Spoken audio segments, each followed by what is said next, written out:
It was supposed to be just another electric night in the WNBA. Sunday, Minneapolis. Target center packed to the rafters, two of the league's most talked about young guards squaring off for the very first time. On one side, Caitlin Clark, the most scrutinized player in the sport.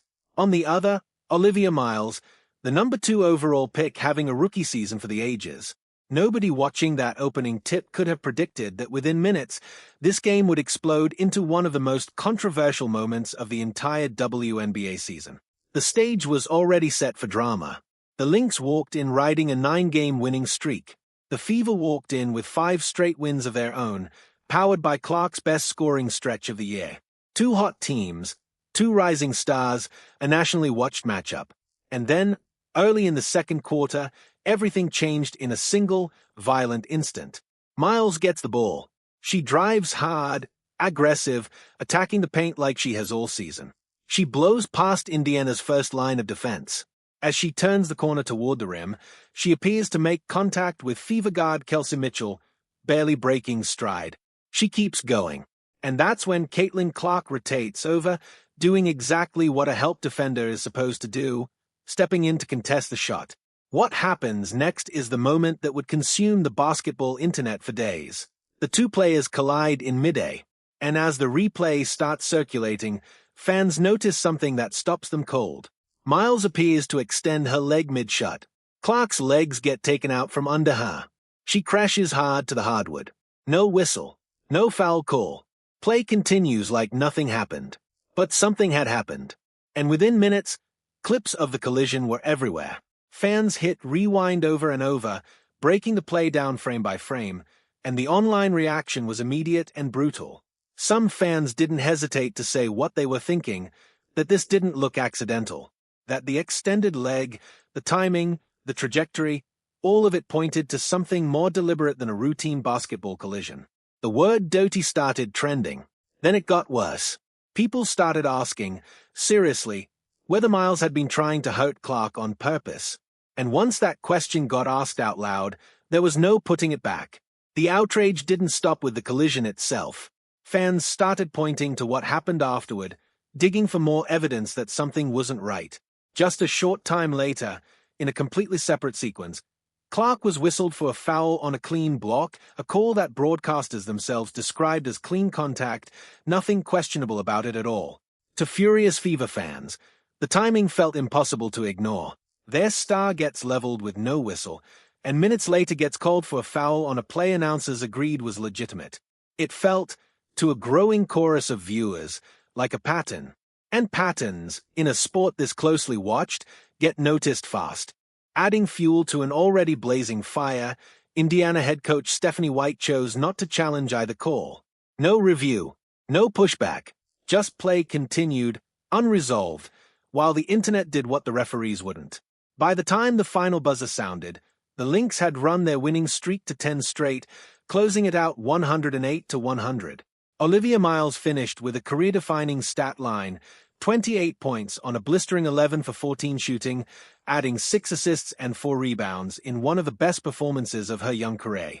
On paper, it was a signature win, a statement game for a rookie already being talked about as the frontrunner for Rookie of the Year, with some analysts even floating her name in MVP conversations.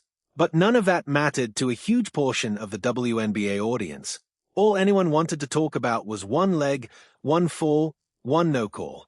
Then came the postgame interview, and if fans thought the story was cooling off, this reignited it completely. ESPN's Holly Rowe pulled Miles aside at halftime and asked her, point blank, what it was like facing Caitlin Clark for the very first time in her career. It was the most obvious storyline of the night, the matchup everyone had been buzzing about for weeks, and Miles didn't even mention Clark's name. Instead, she pivoted entirely to Fever veteran Kelsey Mitchell. It's so much fun playing with great guards, Miles said. Kelsey Mitchell is really the one that's killing us right now. I'm just kind of in or watching her. No acknowledgement of Clark whatsoever. Not a compliment. Not a rivalry tease. Nothing. To a fan base already boiling over from the leg incident, this felt like the final insult. First a hard, controversial fall with no foul called. Then a post-game moment where Miles seemingly refused to even say Clark's name, choosing instead to shine the spotlight on someone else entirely. Whether that was intentional or simply an honest answer about who caused her the most trouble on the floor that night, the internet had already made up its mind. This was a snub. This was disrespect stacked directly on top of controversy. And so a single Sunday afternoon basketball game turned into something much bigger. A national conversation about officiating, about whether Clark is being unfairly targeted on the floor, about whether young stars in this league are giving her the respect the numbers say she deserves.